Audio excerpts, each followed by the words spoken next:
Hold on, it's rolling.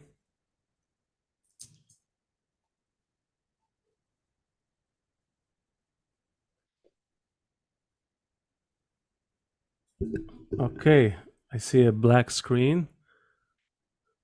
There we go. Oh my God, finally. Whew. Okay, that took a Welcome, moment. everybody.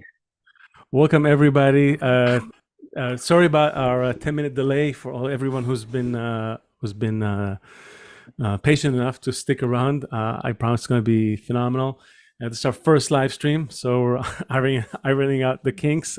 Plus, we're in unusual times. I'm very, very excited to be here today with Seth. How are you, Seth? And Great. Thank you, everybody, for coming. and this is really a global scenario here. I'm in Israel. Seth is from the U.S., but he's in Brazil actually. Rolene is from South Africa, but is in Israel. David Lange is in Israel, originally from Australia. We have the Posners, who are the British American. It's basically the whole diaspora is here. So it's great. I want to do a quick round to introduce everyone, because maybe not everyone knows everyone who's here, even though we've had all these amazing people on our talks before. So I'll start with Rolene, South African, born, as I said. You're a passionate advocate for Israel. I'm reading from your bio, so you're on the radio, television. You've been published in numerous publications. You're a member of the media team in Israel, which is an advocacy body, right, that fights media bias as well as truth be told. And you live in Israel, right? I got it right. And then I also, I'm a freelance broadcast and print journalist, and also in a voluntary capacity, the head of World WITSO's public diplomacy and Hasbara. Okay, thank you. There you go. Seth?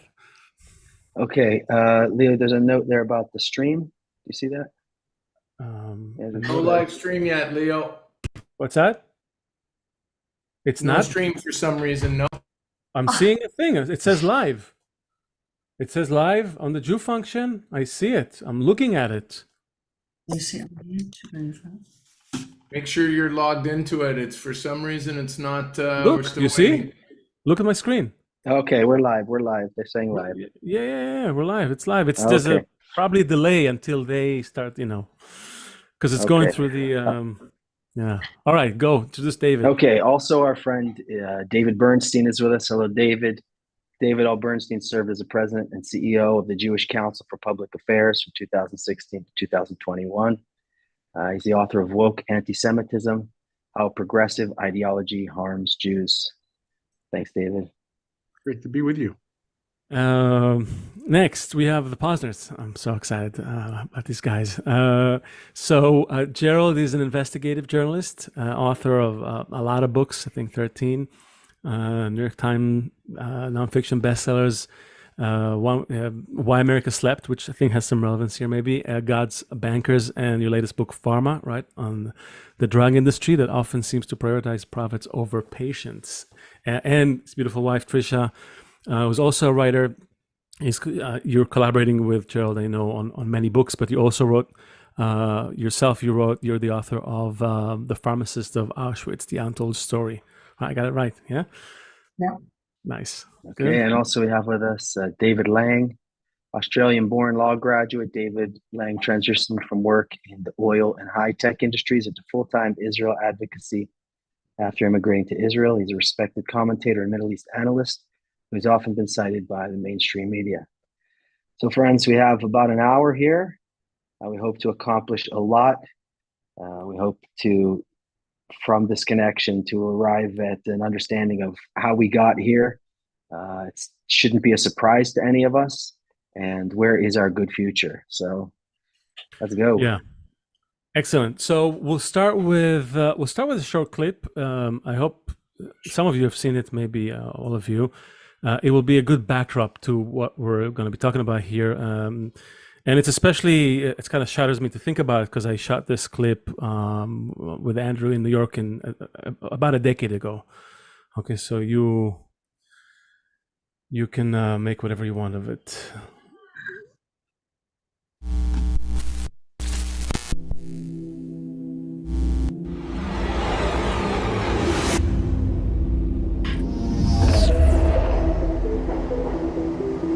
Check this out. Jews, the Jews. See what happened here? In your gut, something, you reacted, right? The idea, even the word, is something no one is indifferent to. But why? What's the story here? You think that after 4,000 years of recorded history, we'd have figured out this strange, almost universal hatred of the Jews, but we haven't. You know what? We're going to have to start to figure it out. We're going to have to try. The way the world's connected now, everything affects everyone. There's nowhere to hide. And that little problem isn't so little anymore, is it? That innate deadly hostility is exploding around the globe. And if we don't figure it out, it'll trigger a violent self-defense reaction, which is going to destabilize the entire planet, harming everyone in the process. You know, that whole never again thing. So let's stop pretending and fantasizing. Let's figure it out. Let's take the emotion out of it. Look at things scientifically, empirically. There are facts. The details of any experiment that's been going on for as long as this one has are considered as facts. So let's consider them. So what exactly is the Jewish problem? Is it genocide, their right to self-defense, envy, bigotry, tribalism? No. The problem is that no one, and I mean no one, including the Jews, know what Jews are and what their role is in the world, or that they even have one.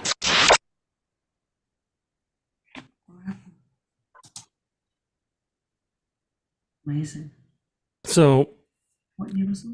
it's I find it we just talked before you guys got on that it kind of is, it's not a funny thing, but part of it is exciting, also terrifying, but we're living in this epic unfolding, and it really is happening, and a lot of people wrote about it, a lot of Jewish sages wrote about it, and I think now seeing those things coming together kind of it actually gives us also hope.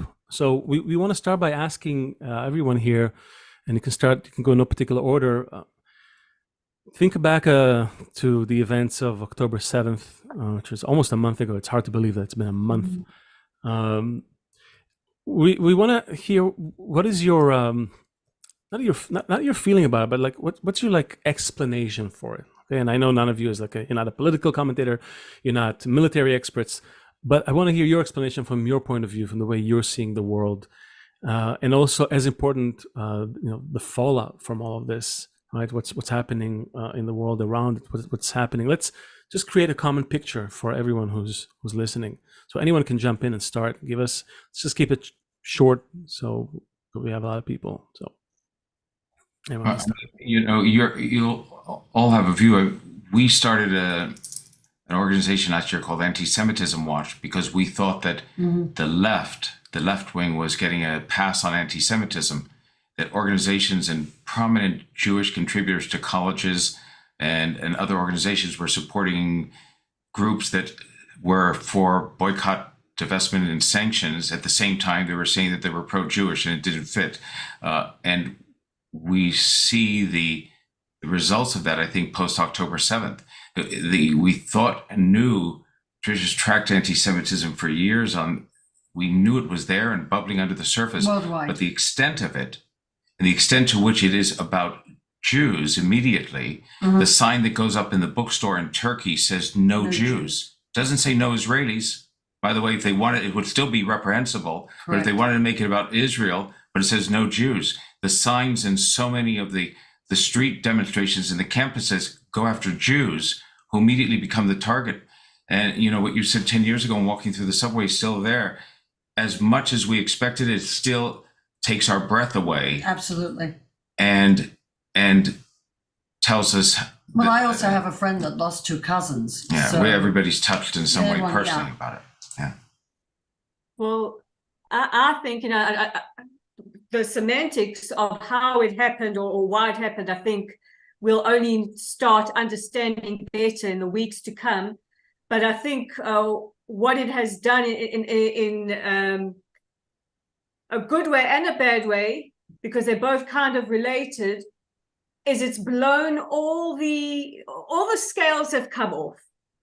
Behind the hiding, behind the accusations of we're anti-Zionist, not anti-Semitic. The masks are off now. Yeah, that's what I think it was Douglas Murray who said it so brilliantly. He said, every now and then you fire a flare and it illuminates everybody around you. And they're well and truly illuminated. So Yes. now they cannot hide behind the accusation. It's about anti-Zionism. It's not about anti-Semitism. And what Hamas did on the 7th of October, apart from murdering, torturing, brutalizing, and kidnapping our brothers and sisters, and we as WITSO have buried far too many of our kids and community members from this horrific attack, is that it's given a license for people to let their inner Jew-hating freak flag fly freely. Absolutely. Yeah. Yeah, no, I agree with everything everyone has said up until now. I mean, just like the atrocious acts, the atrocities of October the 7th were so clear in how vile and evil they were, anyone that tries to explain away or even justify and celebrate it cannot hide, as Rolene said, behind the anti-Zionist veneer. And this anti-Zionist veneer is of the result, as it were, of the Holocaust. We had a bit of a grace period after the Holocaust, I think, as the Jewish people. The world gave us some sort of sympathy points, but I think it's past its use-by date now. So it's kind of also relevant how people are comparing this to the Holocaust in the sense of it's the most Jews that died in one day since the Holocaust. The Holocaust is this sort of theme that comes out of October the 7th. Also in this way, that with the sympathy points that the Jewish people garnered from the Holocaust have somehow dissipated, and now the inner Jew haters of all these people that were hiding it have come to the fore. So I'd also add to that I think it's time that we start to talk about the underlying ideologies that are catching on in Western societies that are giving rise to this anti-Semitism. It didn't come from nowhere. You know, when you see 31 student groups at Harvard sign a statement that blaming Israel for the massacre of its own students, it didn't come from nowhere. Now it came from I think a couple of different sources. I mean, the great Isabella Tabarowski, who's a scholar at the Wilson Center, writes about how anti-Zionism really came out of the former Soviet Union. It was a concerted effort by the Soviet Union to invalidate and delegitimize Zionism, especially among Jews in those countries. And that spread and that caught on. Also, I think we have to talk about what many people didn't want to talk about, which is that this radical social justice ideology that neatly divided the world into oppressed and oppressors really caught on. It jumped the lab into the mainstream society. And so now young people are equipped with this lens that tells them that the only way you can explain why some people seem to be doing better than others is because some people have oppressed others. And Jews are linked with the oppressor class. And I think that explains a lot of what we're experiencing now in the West. Not everything, because obviously in United States and UK and France and other places, there are large disaffected Muslim populations that are assertive, that come with their own homegrown ideologies. But they're allies in the West. The progressive radicals who came out with the hand glider memes that celebrated the murder of Israelis, that is something that comes out of our own societies. And I don't think we can effectively fight that anti-Semitism unless we name the causes. Yeah. Wait, and just going to say one thing to that point about social justice is also seen very much through a prism of race. So Israelis are viewed as white, even though half the country is not white, right? The Jews are viewed as white. People of color are viewed as Palestinians, and so it immediately gets cast in that victimhood way. And we're working on a piece. I hate to tell the decolonizers, but the indigenous people of Israel are Jews. But that's a separate issue. But it becomes it's this part of that social justice narrative. You're absolutely right. Yeah, I mean, so much. Sorry, I was about to David. just say, David hit the nail on the head. It is a Marxist ideology, and it's all about the power imbalances, and it's a simplistic view where white sort of represents privilege and success. And it's this worldview that if you have a successful party and another party which is less successful or not successful, it's the result. It must be the result of some sort of injustice, as opposed to capitalism, which teaches that you reap the fruits of your labor. So I want to turn our gaze inward a little bit, because everything you describe, those are all great details of the picture that surrounds us, sort of the outer conditions that allow this thing to even manifest. And there's probably even more. There's obviously the campaign that is being waged by the Arab world, and there's a lot of other forces at play here. I mean, if you want to open up big geopolitical pictures, right? You have Russia, you have Iran, you have the pipeline from India to Europe competing with the pipeline from Russia to Europe, right? There's like all these other forces at play. There's no question. What we're asking is, and you guys know that we like to do that, is like to look inside for a moment and ask about what you noticed in the conditions that have been sort of percolating underground among Jews in Israel, outside of Israel, in the months and weeks leading up to it. For example, Josephus is pretty clear when he's talking about what the Romans found when they came into Jerusalem. They found Jews who were at a civil war, killing each other. And it was pretty easy for the Romans. They didn't have to do the dirty work. The Jews were already doing the dirty work. I saw yesterday a video. I'm sure we're all seeing all these kind of videos, but in Tel Aviv, there was a couple tearing down the posters of the kidnapped people. So let's look at like what was the conditions in Israel before this happened. Can we see any? And you can also talk from your perspective where you live. I know not all of you live in Israel. 3 of us live in Israel. 3 of us live elsewhere. But really talk about it. And I'll throw one more sort of little thing into this. I really do feel that we, as harsh as it is to say it, that we, in a way, Israel, we were spared a civil war because of this attack. So so let's dive into this a little bit, and let's hear what you guys have to. It's funny. I was busy writing an article just before this happened, called what is needed here? What is it going to take to put an end to these divisions? And I wrote in my article that our history teaches us that every time we are divided, something calamitous happens to reunite us. And I fear something calamitous happening yet again.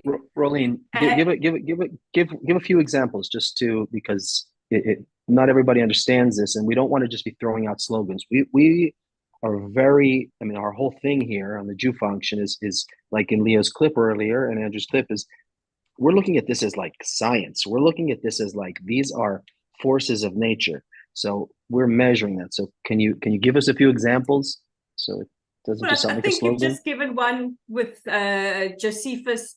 When the temple was destroyed, we were basically in civil war with each other, and the nearest I can think of is what we have experienced this past year. I think 2023 will go down as the worst year in Israeli history, where we've never been so divided as a country. I mean, families were ripped apart, friendship groups were ripped apart over the issues. And if we look at, maybe conditions leading up to the attacks, and there are a variety of them, we cannot ignore the fact that while we were so busy squabbling amongst each other, our enemies were looking at the prime opportunities to launch an attack. And they did exactly. They were sitting there, puppeteering. And I remember that week very clearly. Al-Khamenei tweeted out, he said, "This is the end of the Zionists," or something like that. And we all, many of us, myself included, said, cry more, here's some Zionist tears for you. We poked fun. But I think that we were so focused elsewhere and at each other's throats that we didn't realize we were being told what was going to happen.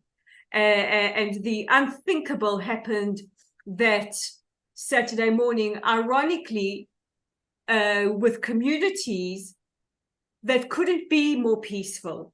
I was there a couple of months ago. I go down to Sderot and surround very often. I take delegations for weeks. So And the dairy farmers are the type of people who measured the happiness index of cows.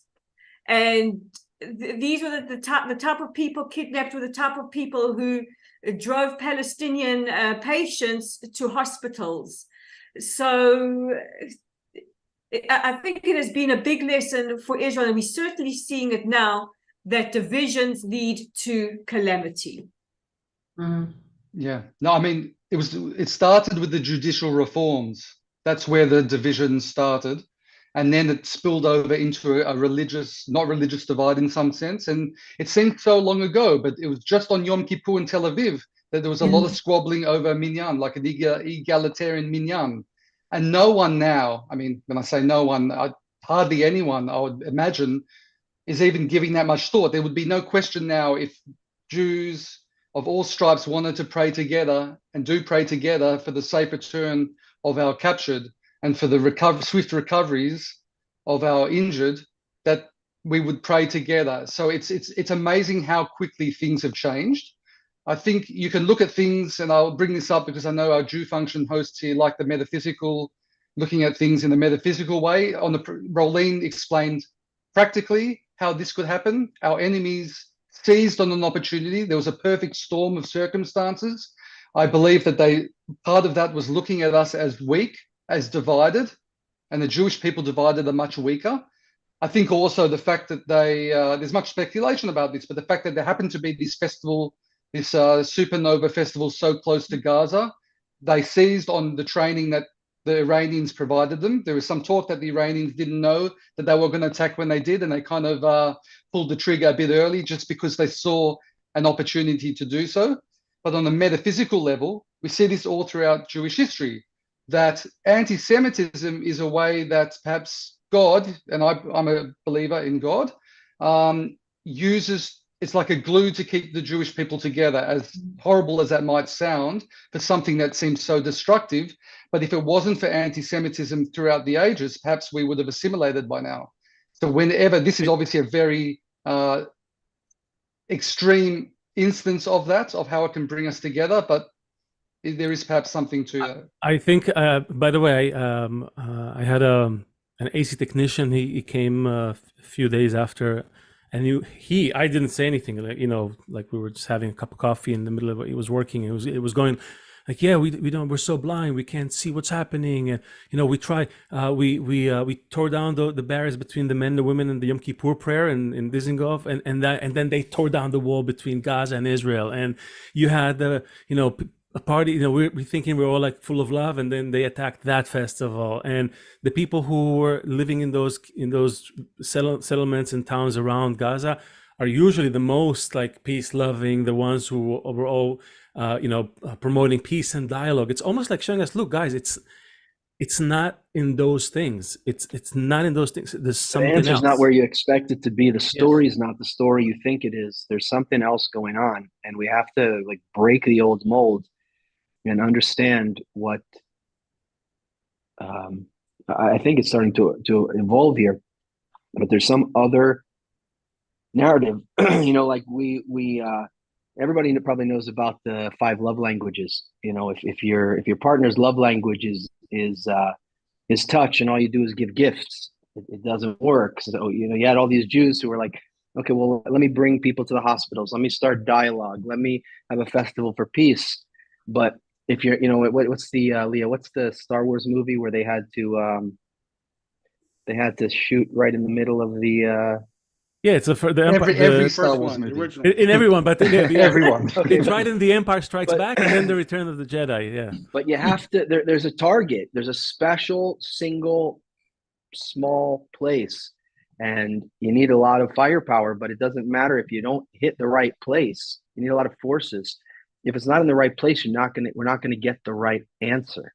And I'm curious, before even we go to maybe the answers, because I want to delay the gratification a little bit, but I want to hear from our guests who did not live in Israel, if you were feeling the same kind of sense of this this split that was happening among the Jews where you are, or even between Jews in America and Jews in Israel, like this tearing apart at the seams. Sure. Sure. I mean, I think anybody who loves Israel and follows it was experiencing along with it the sort of excruciating disagreement and dissent and that was happening in society. I was very concerned that the society was tearing itself apart at the seams. I'm a little less inclined toward speculating about larger metaphysical motives. There's a part of my brain, probably like yours, that on one hand is the sort of skeptical Western brain, and on the other hand can run the biblical narrative program. It can see this as an unfolding biblical style narrative in Israel, and I can understand the temptation to look at it through that lens. I think we should try to. It's fun to talk about when over coffee, but I think we should be very careful about speculating. We don't know. We don't know. What the larger plan is. I think if there is such a plan at all. And I think the more humble thing to do is to do our best as Jews and as human beings to support Israel during this time. To know that there's a lot for us to do. And maybe sometime with the hindsight of history, we'll be able to make more sense of it now. Yes, there was. But David, hold on. I'm sorry to cut you off, but we already have 2,000 years of hindsight. How much more hindsight do we need? That's the question. If this was 10 years after the temple was destroyed, we're like, okay, it happened a couple of times. Who knows?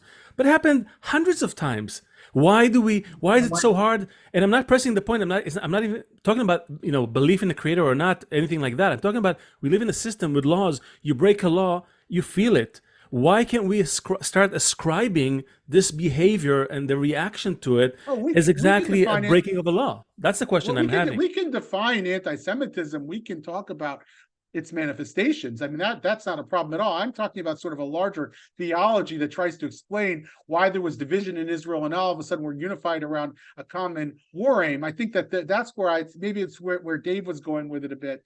And I'm not, but of course we can talk about anti-Semitism, make sense of it. There's been a tremendous amount written. There's a tremendous literature about it.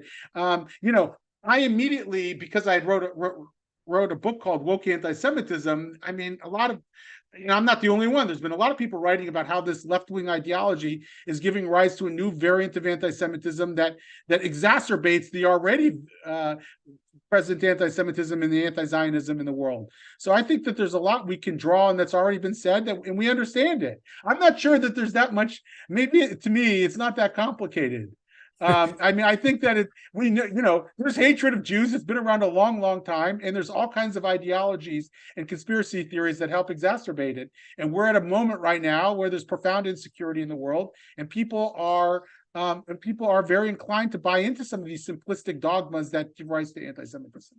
I do think that's right, but I think also that it's not just external, it's not just anti-Semitism. It is the reaction of Jews, and I'm going to let Trisha talk about this, meaning that in the States, we saw the division in Israel. We watched it, we read about it, we talked to people, we talked to friends, we saw that.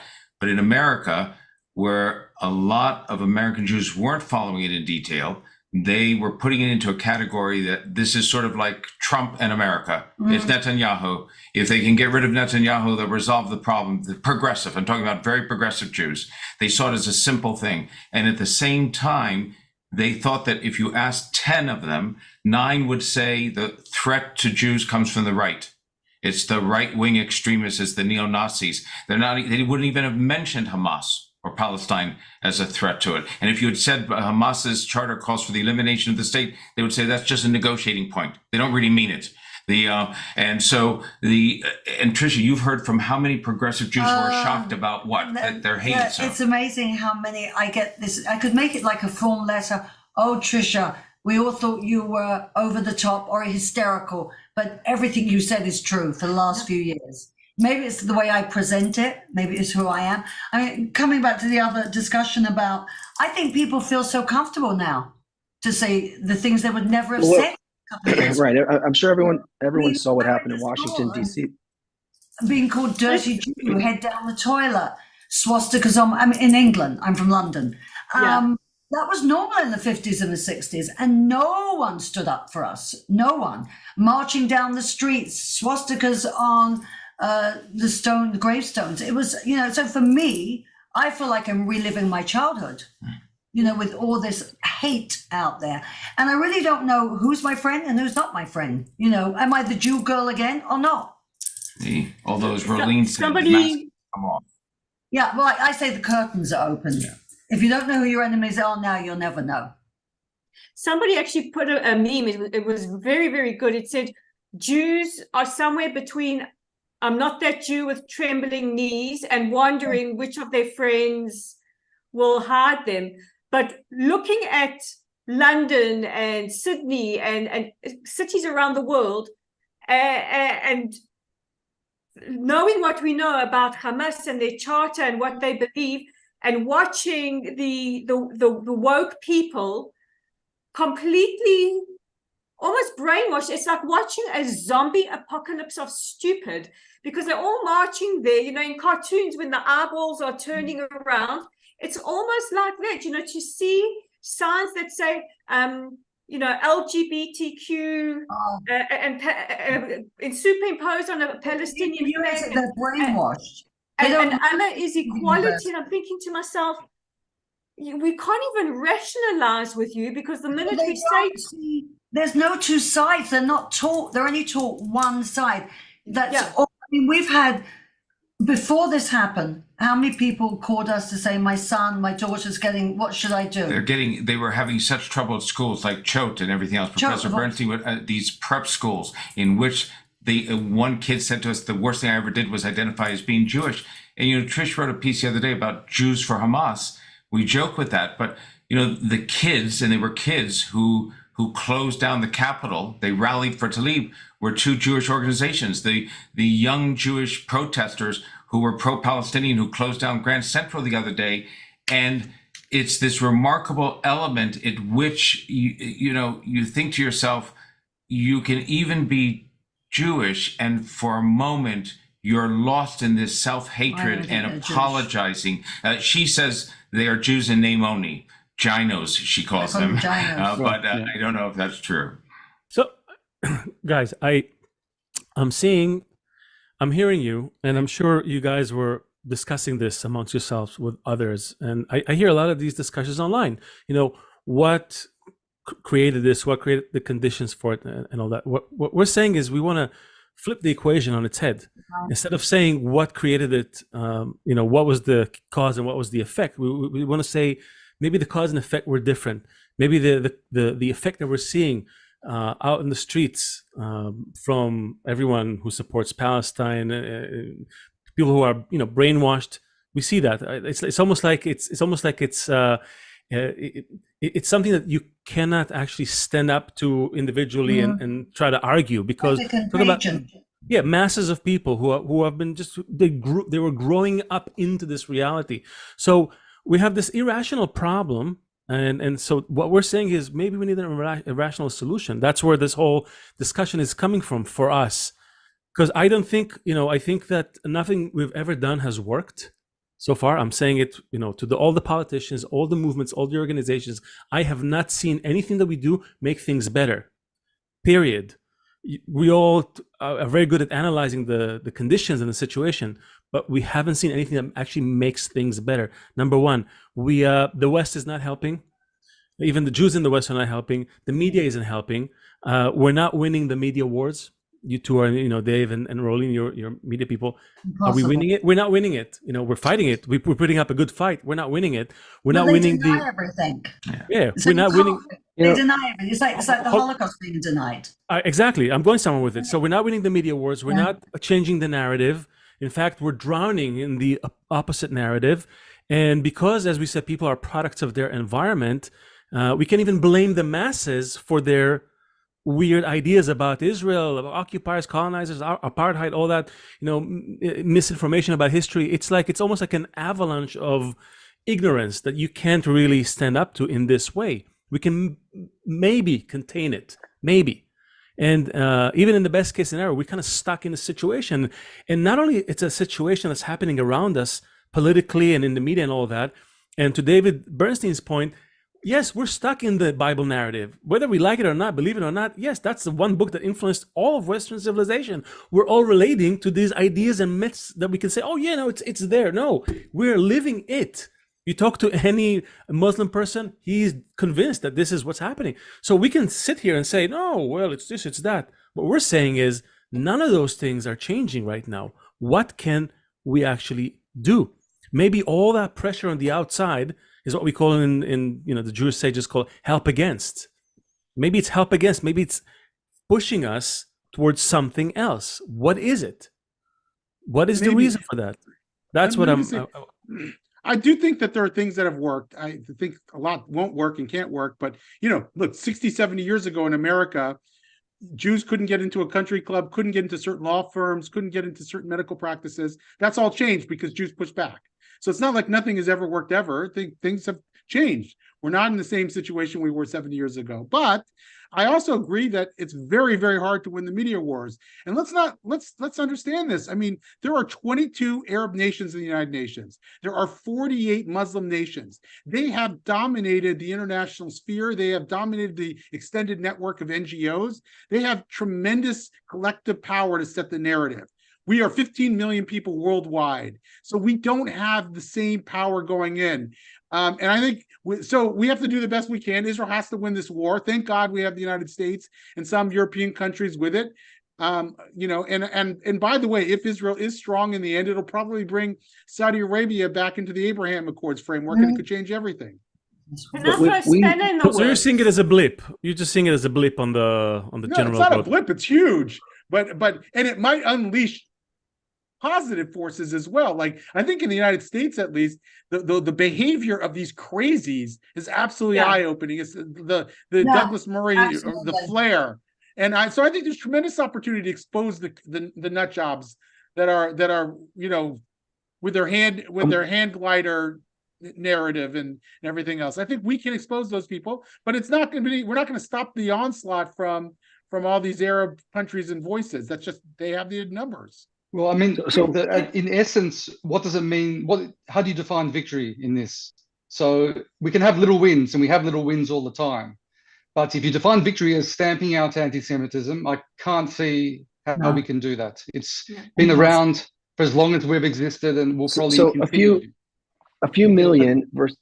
Oh, sorry, go ahead, David Lane. No, go ahead. A few million versus many billion. It's fighting like that. It's not something you can win if you're thinking conventionally. And this is the challenge that we at the JewFunction have, is that we keep sounding quote unquote metaphysical, or we keep sounding that we're going to something out of the normal laws of life. But anywhere you travel in the world, like anywhere you go, there's traffic lights, and pretty much red means stop and green means go. And everyone has more or less doorknobs that work pretty much the same. Like why am I saying that? I'm saying that it doesn't matter where you go. Like, there's an idea, and then it just fills the whole world. Like, why did people make roads differently? Why didn't they make traffic lights differently? Why is everything exactly the same wherever you go? So in a sense, there's this structure. There's a certain group of people that make a structure, and the rest of the world lives within that structure. And what we want to point to is that this concept of what is a Jew is that the nations relate to us, the Arabs, the whole world relates to the Jews according to what the Jews are doing, the structure that the Jews are building,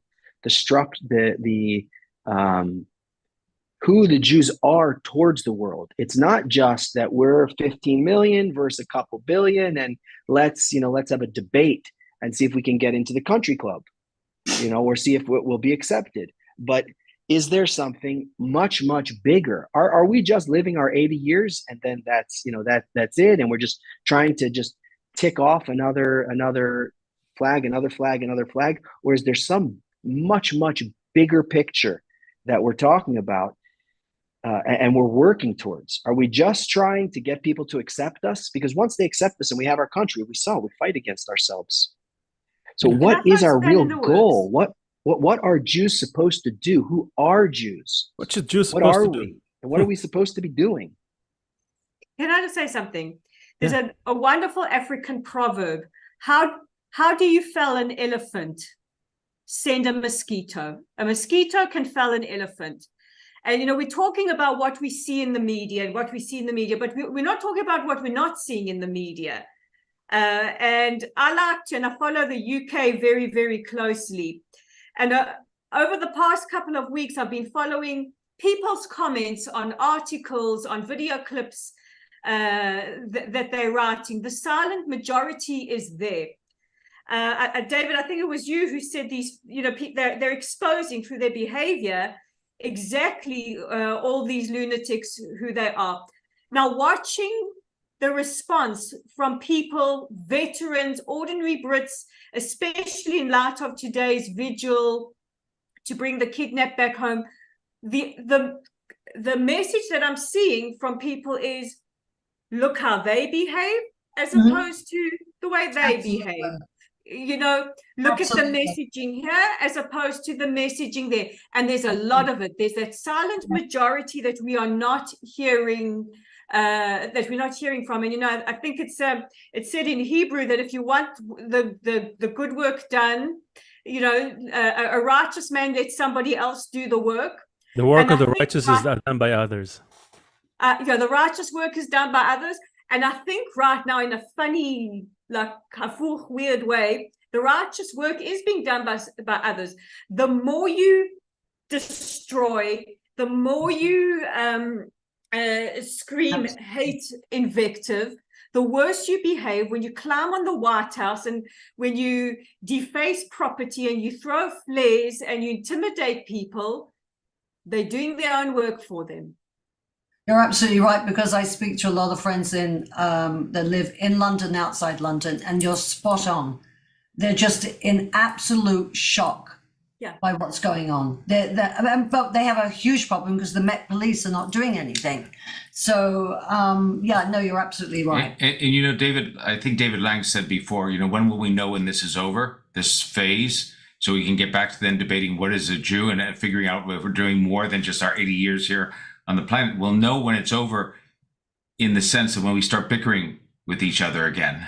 I remember after 9/11, unfortunately, we were so united. We lived in New York then, and you couldn't find almost anybody that, you know, didn't think there had to be this response. And we remember how everybody was together. And then over time, how that was lost. And by the time, you know, 2008 came around, Bush lost the election because we were in Iraq and mired in another war. We don't know where it goes, but when the immediate, you know, sort of answer to this comes back, the dismantling of Hamas, then come the tougher questions. And then we do come back to those issues that Seth's talking about, you know, that's sort of the core of this, the theoretical, the metaphysical issues of what is a Jew, what does it mean, and how do we try to stop this in the future. But for now, it seems to me that the reality of what's happened on the ground, the horrors of October 7th are so terrible that my focus has become less, it shouldn't be, but I'll admit less to the larger issues, less to the metaphysical, and more focus on just the response of the country,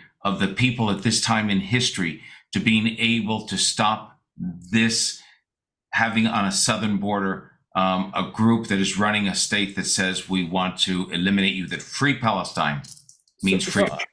I want to challenge that as well. Again, if this were the first time this happened, then we would say, yes, finally we can see the truth. But I've been, you know, in Israel. I grew up in Israel. Every time there was another round of Intifada, and you would, the guy who, you know, this guy who employed an Arab, then the Arab came back to work and stabbed his employer. Now we know who we're dealing with. 5 years go by, everybody's back to their, you know, because we humans, we like to be lazy and just, you know, not change anything, right? We're back to the same thing. Then another Intifada comes around. Then his son comes and stabs him. Now we know. I'm just giving this as an example. When the Holocaust was unfolding in Europe, when did America join the fray? Only after it was like pulled tooth and nail into it and had no choice, right, but to intervene. They knew about it before. And might I say, us Jews played a big role in keeping America out of it and keeping Jews out of America. I don't see a different pattern here. I think it's fresh. We're all shocked because it's happened to us. We're not talking about the Holocaust, but I'm asking you guys to really dig deep and ignore actually the world. Don't go metaphysical. Go right here and now between us. But ignore what the world is going to do, because the world is going to do what the world is doing always, taking care of its own interests. Nothing has changed. I'm sorry, gentlemen and ladies. Nothing has changed. I don't see any change. America wants a pipeline from India to Europe. America's going to get that pipeline. It's going to put pressure on Israel, blah, blah, blah. America wants to go to war with Putin. Putin wants to go to war with America. It's all happening on our backs. I'm saying what's in our control? What can we actually control? So what we can control, I do think, and maybe everybody will disagree with this, including Trisha, we can control the response being the response of the government this time. And you're right, every time in the past, there's been a war that involves Gaza. And what happens is at one point, the international community comes in and says, so many civilian casualties in Gaza, the pressure comes on Israel. Then we've eliminated enough of the rocketability that nobody's being shelled anymore. And for a couple of years, there's peace, but that's the end of it. And the very same thing you said is what Hamas was calculating, that they will not go past a certain point, that we can do this. And then if we have the hostages, they traded 1,150 prisoners, including Sinwar, right, for one soldier. They will never come after us like this. And if we stop now, and I say we meaning the government, if the government stops and they gave in to the pressure and they allowed the Hamas leaders to go to Qatar or to Iran and to have safe passage, to revive themselves another day, and they didn't dismantle it, then we hold our head in shame. So this is what we can do. For the first time, guess what? The sympathy we had after the Holocaust was because no Jews fought back. They couldn't fight back. They all got killed. And so they couldn't fight back. This time they can fight back. And nobody on the street likes that. They like Jews who get killed and can't fight back. But when you fight back, then they tell you to stop doing it. Don't make a fuss. Yeah. Okay, so but I want to hear from everybody. I want to hear from Dave Lange, from Rolene, from David Bernstein. I want to hear how we can, we're sitting here talking about what the governments should do and what, everything. I want to know what we can do. I'm going to push on that point. What can we do? I was looking at the media and the role the media, you guys are all media people, you're authors, bloggers, and the role that the media played in sowing those seeds of separation. And again, just even from the most practical perspective, that made us weak, okay? Forget what we can gain by being united beyond, okay? Forget about that. But just the practical value of being united, strong, a united front. We forgot what it means to be united. We needed trouble to unite us. And I'm sorry, we're not united right now. I'm telling you, I'm in Israel. I live here. We're not united. There's people demonstrating, people going against. We depend on each other. We feel like sheep that the wolves are closing in. So we band together. That's mutual dependency. That's not mutual guarantee. That's not this force that's revealed when you really feel something for someone else. That is unconditional. I want that. That's what all the sages are talking about. They're all talking about that. I want that. Why don't we want that? Why don't we aspire to that? Why do we aspire for the world to do something about it? Don't you guys you're in Israel too, and you don't feel that there's this big unity. I really do feel there is this unity. There's this unity in purpose. So everyone, at least, and when I talk about my circles, so I obviously have my religious friends, but I live in a place which is not fully religious, and my circle of friends aren't uniformly religious at all. So I consider the people I associate with from all spectrums of Israeli society. And the common denominator at the moment is people just want to help in any way they can. A lot. And what I've noticed is that people are utilizing their specific skills. So for instance, you've got people who, and it doesn't matter what the skill is. You've got people that love to barbecue, for instance. So they're barbecuing. There's, every day I drive past a certain street in my town, David, and I see this huge, smoke near a building, and then I look. It's been happening, for weeks. They're grilling for the soldiers, and then you've got people who are good organizers, and they are organizing, clothes and even vests, and not just people in Israel. We have the entire Jewish world. I've been speaking with people, and they're organizing logistically to bring over special army equipment from the States that we can't get here. True. So I really do feel, not just here in Israel, but in the Jewish world, there is unity. Now, of course, there are people within the Jewish world who are working for the enemy. And I think back to the question, I believe we have to draw more of a line in the sand. And at least from my point of view, I believe we need to excommunicate. And when I say excommunicate, I mean make life uncomfortable for those Jews that have pitched their tent in the enemy camp. So I don't think they should be, for instance, if they go to synagogue, they should be called up to the Torah. You know, when I talk about making life uncomfortable, talking about legal, societal means. I think we've been tolerating these people for too long because we're like, well, it's the Jewish neshama, it's the Jewish heart, we're all part of the same people. But I think these people have taken themselves outside our peoplehood.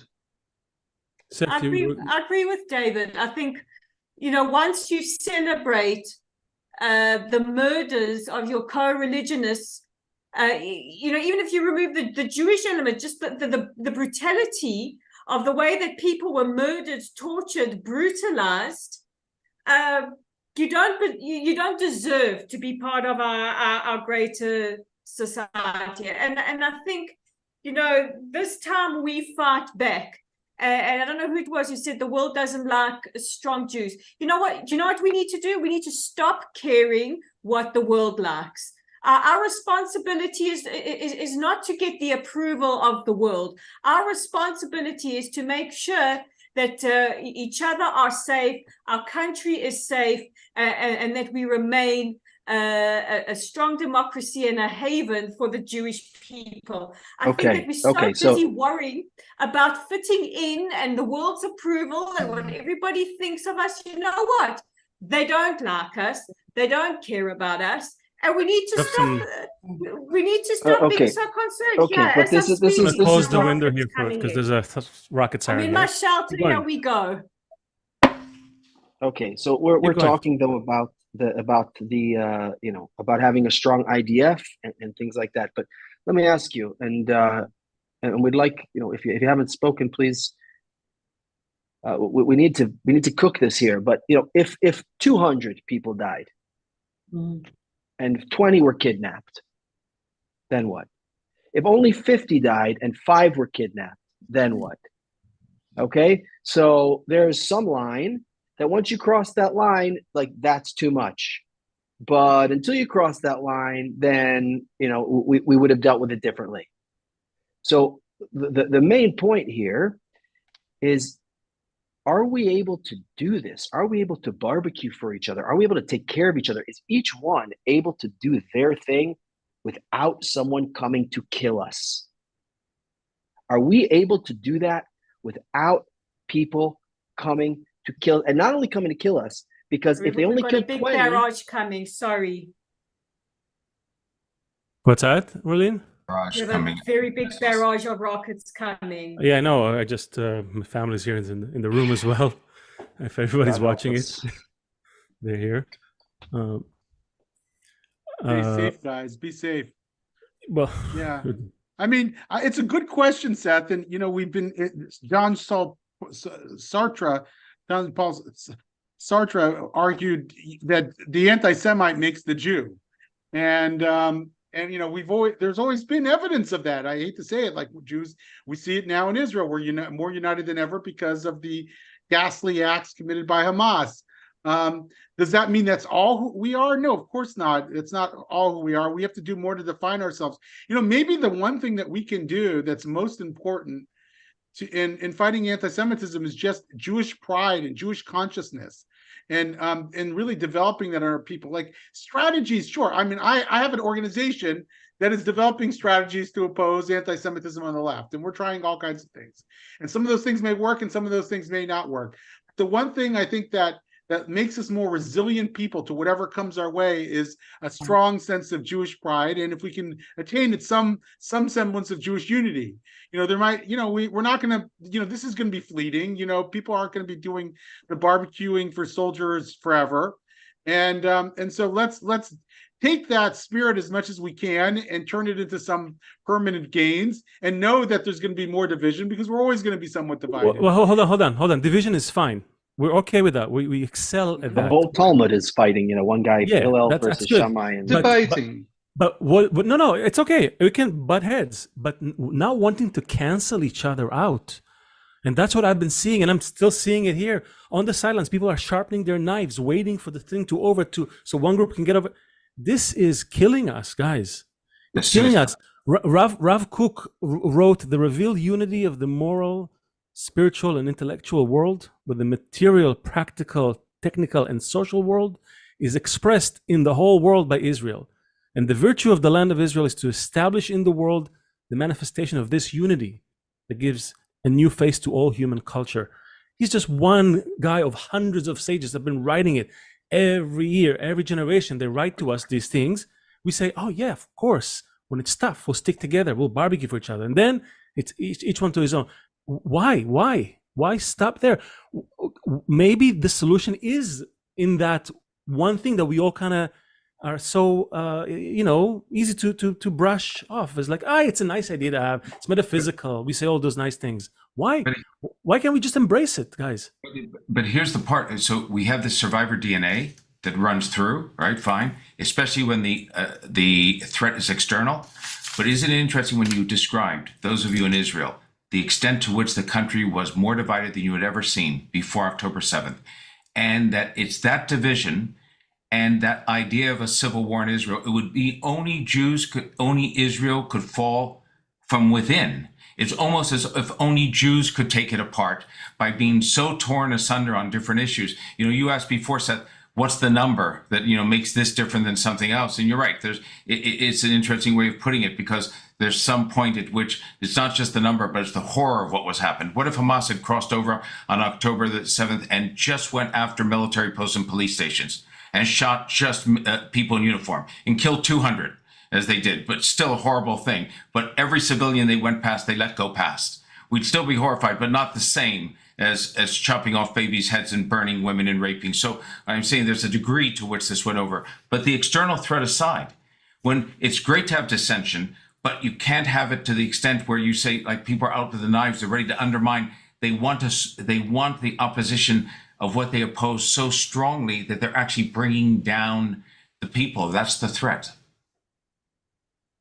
So, sorry, I just want to jump in here.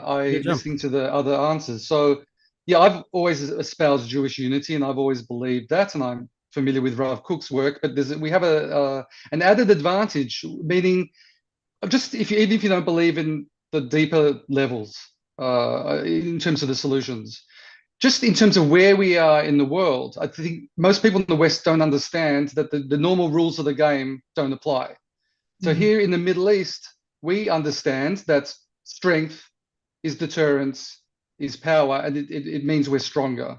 Sure. So we have this added benefit by portraying a unified front and being together in that way. We will keep the enemy at bay. So whether or not you believe in what Rav Kook is saying, I think if you just look at the way the world runs, and especially the Middle East, we could see benefits to acting in this way and showing our strength.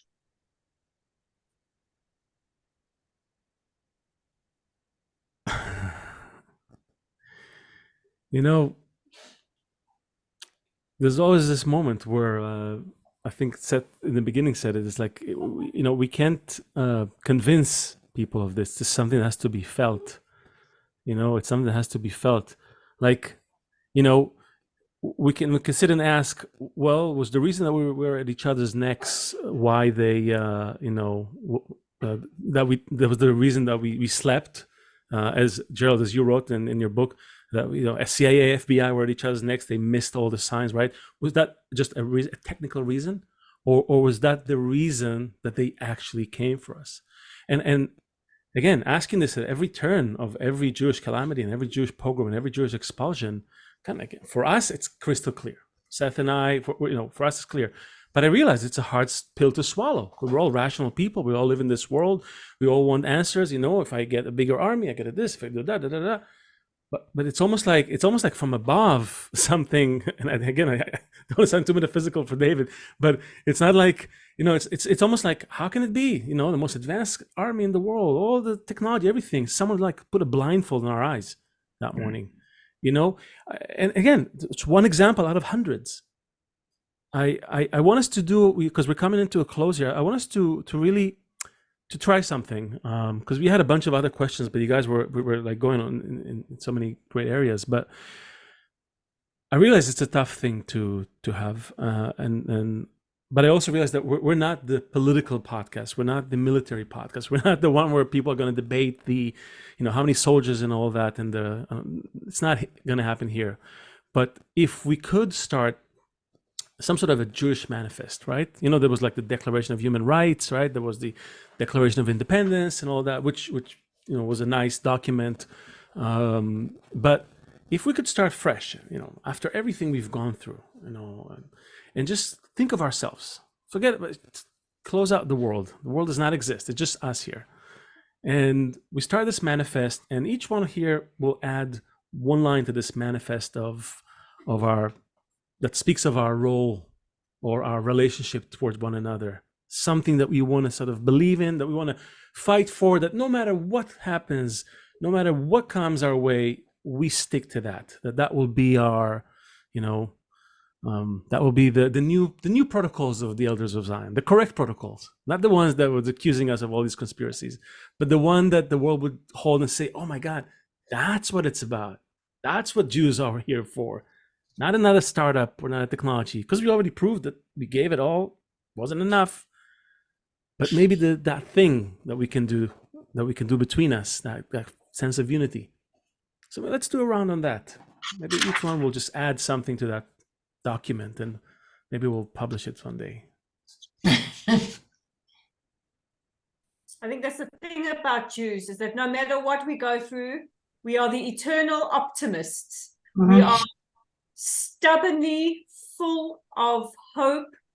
It's and maybe that's the secret to our survival. It's coded in our DNA that we will survive no matter what, and we cling to that hope and that ideal of peace like a limpet. We are stubborn like that, and maybe that's why people are triggered by us, because we hold that mirror up that, no matter what you throw at us, you can burn us, you can gas us, you can aspire to annihilate us. You're not going to get rid of that stubborn quest and hope for peace. That's who we are. So what's your line? Just give us the line to the manifest. What's your line to the manifest? What do you commit to as a Jew to other Jews, not to the world, just between us? I think that I can only speak to what I'm feeling right in this moment. I've lost my will to really give a damn about what others think of us. My inclination right now is to hold my fellow Jew, my fellow Israeli, a little tighter and a little bit more with love. That's my priority and my focus right now. The rest is all noise, and they will do what they will do.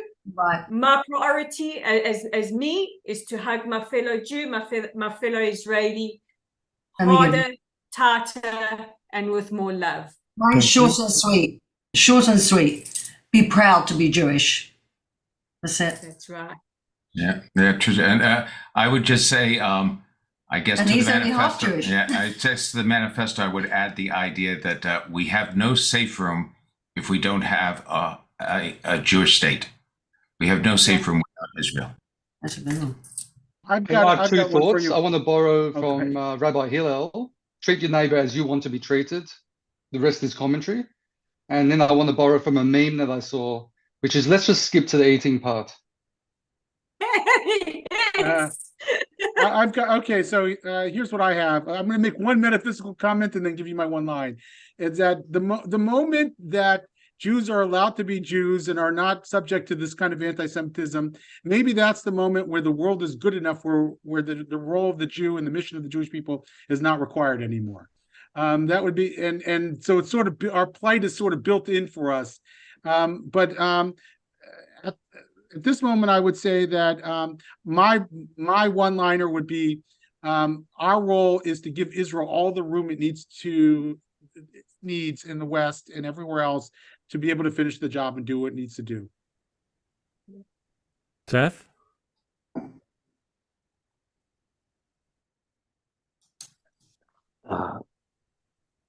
That on the outside, we're iron, and on the inside, we treat all of Israel like a family, all the Jews like a family, and that our goal will be to expand that family until it includes all of humanity. Nice. I will also read another quote, since David also brought the quote here. I'll bring another one from Baal HaSulam, Yehuda Ashlag. He writes in a letter that he wrote to his students when he was actually in London. He says, I feel you all today that I feel you all together that today has changed for you to tomorrow. And instead of now, you will say later. And there is no cure for it, apart from trying to understand this error and distortion. That the one who is saved by the Creator is not saved apart from the need for his salvation today. And he who can wait for tomorrow, his mind will achieve wisdom after his years. And it became a party of negligence for you in my request to make an effort to love friends, which I explained to you in all 70 languages that this virtue is enough to make up for all of your deficiencies. So, what can I say? This is the part where we have to start parting ways. This has been wonderful. It's been great. Your passion, your desire to share, to cry out to the world. This was wonderful, and we thank you for your time and for your efforts and everything that you do, each one in your own sphere. And I know you're all gonna take this quality to whatever you're gonna do next blog post, your next whatever. But I just hope that you never leave this little connection that we have here and with each other. Thank you. Thank you. Thanks for having Thank us. you. Thank you, everybody. Thank you so very much. Be Be well safe, all and my be friends safe. in Israel. Stay safe. This is the Jew Function, and we'll see you all next time. Like, share, comment, share this conversation. There will be more, I promise. Maybe even next week. So stay with us, and we'll see you all next time. And this is the end of our stream.